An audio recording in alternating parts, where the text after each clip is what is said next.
오늘 금요일입니다. 어제에 이어서 미국 증시 오늘도 약세였어요.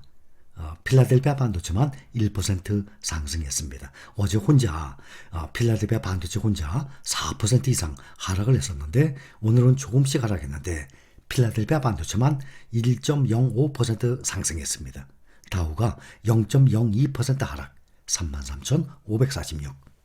나스닥은 0.35% 하락 11,144 조금씩 하락했습니다. S&P 500이 0.31% 하락해서 3,946입니다. 국채금리 보면 2년물, 10년물 국채금리가 특히 오늘 2%대 아주 강세로 상승을 했습니다. 빅테크 세계 1등 애플주 보면 1.3% 상승해서 지금 현재 다시 150달러에 올라섰습니다. 다른 종목들은 주로 약세로 마감을 했어요. 또 이 전기차주나 알리바바 바이두 보면 많이들 올랐습니다. 오늘 중국 주식들이 상승했어요. 알리바바 8%, 바이두도 5%. 중국 주식들이 주로 상승을 조금 했습니다. 반도체주도 보면 TSMC, 워런 버핏의 5조 4천억 매수 효과로 요즘 계속 상승 중입니다.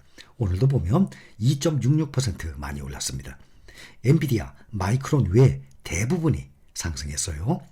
한 달간 보면 TSMC 28% 상승, 또 엔비디아 31% 상승, ASML 48% 상승, 또 삼성전자 9% 상승. 이 네 종목이 뭐죠?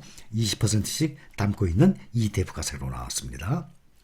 이러한 종목들 대표적인 세계적인 반도체 종목 아닙니까? 5년간 보면 보통 이렇게 많이 떨어졌는데도 엔비디아, ASML 보면 200%면 3배죠? 엔비디아, ASML 평균 3배나 올랐습니다. TSMC는 2배 가까이 상승을 했는데 반면에 삼성전자가 많이 떨어지는 상태입니다. 오늘 나온 기사 타이틀을 보면 미국 뉴욕 증시, 중국 코로나 창궐에 나스닥 등 내려. 대신 후반에 낙폭을 좀 줄였습니다. 낙폭 줄여 기대감 하고 나왔습니다.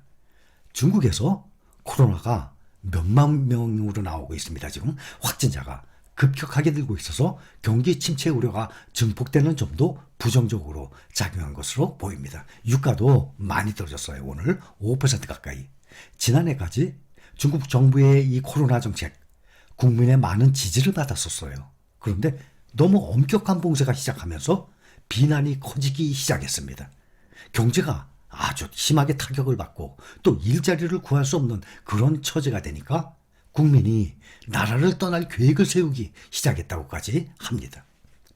미중 갈등 규제에 이 외국인들이 이제 지쳤다고 해요. 나이키. 지난 6월에 중국 시장에서 나이키런 클럽, 또 나이키 트레이닝 클럽 이런 앱 서비스를 중단을 했다고 합니다. 다른 글로벌 기업들도 중국 정부의 이 규제와 간섭을 못 견디고 짐을 싸고 있다고 하는데 공유 숙박업체 에어비앤비 혹시 아십니까? 여러분들 에어비앤비 활용을 해보신 적 있어요? 저는 에어비앤비를 외국에 자주 나갔었잖아요.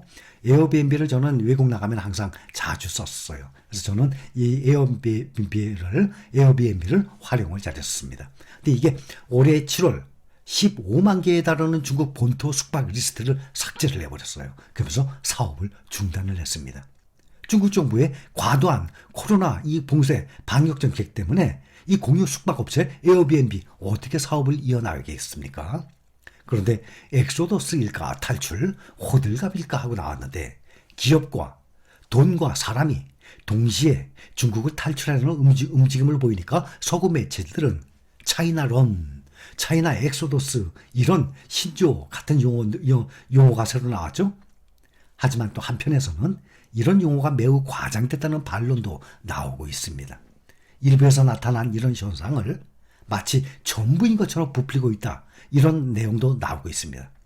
중국에 진출해 있는 기업들 620여 곳, 미국과 유럽연합 상공회의소가 실시한 조사를 보니까 중국으로부터 이전을 고려하고 있다라고 답한 기업은 올해 11%에 불과했다고 합니다. 지난해는 9%. 그러면 지난해보다는 2% 높죠? 근데 2019년도 그때는 코로나 때가 아니었잖아요. 근데 그때는 15%였다고 합니다. 근데 오히려 코로나 전보다도 낮았다고 합니다. 일본 대외무역기구가 올해 초 중국에 있는 일본 기업을 상대로 설문조사도 했어요. 사업을 축소하거나 제3국으로 올리겠다는 곳 3.8% 나왔습니다. 오히려 그중에 41%는 사업 확대를 모색하고 있다고 나왔습니다.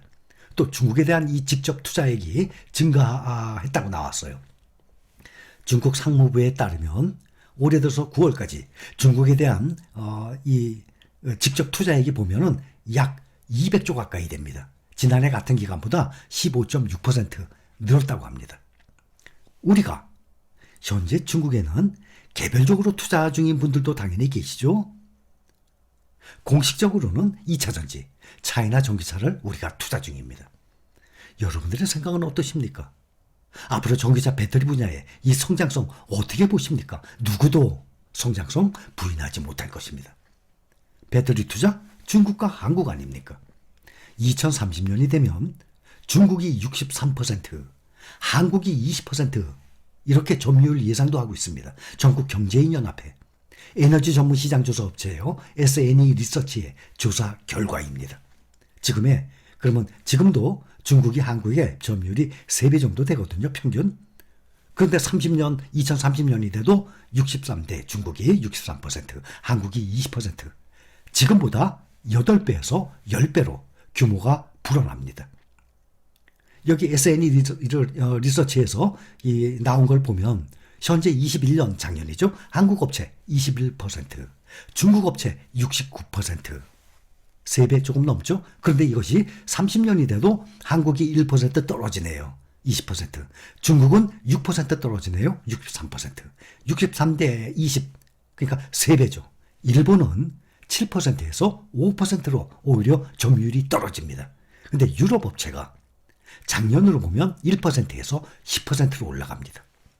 또 요즘 미국이 반도체와 2차 전지를 중국 견제하고 있죠.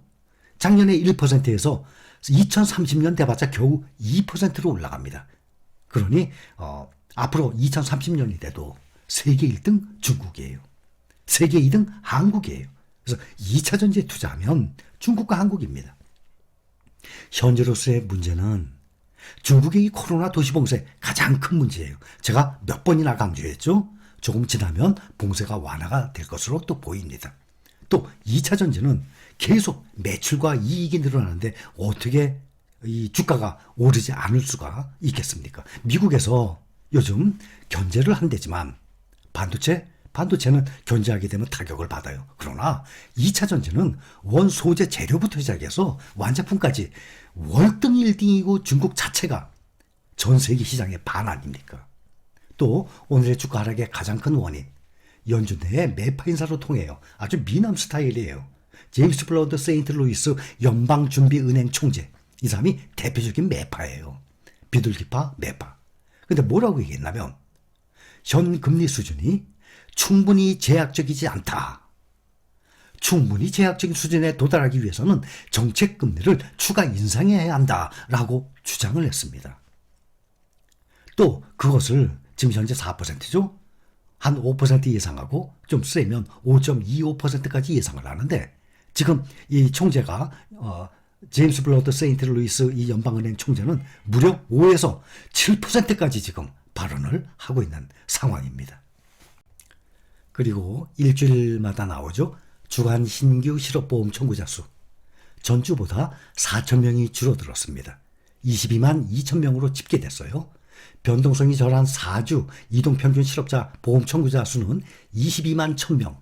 직전주보다 2,000명이 증가해서 지난 9월 10일 주간 이후 최대치를 기록을 했다고 합니다. 국제 유가는 중국의 이 코로나 확진자 수 증가, 또 글로벌 긴축으로 경기 침체 우려에 대해서 이거에 염려를 해서 하락을 했습니다. 무려 4.6%, 5% 가까이 급락을 했어요. 그래서 지금 배럴당 81.64달러의 거래를 마쳤습니다. 중국에서 전염병 확산과와 미국에서 공격적 금리 인상 우려가 유가를 이번에 짓눌렀습니다.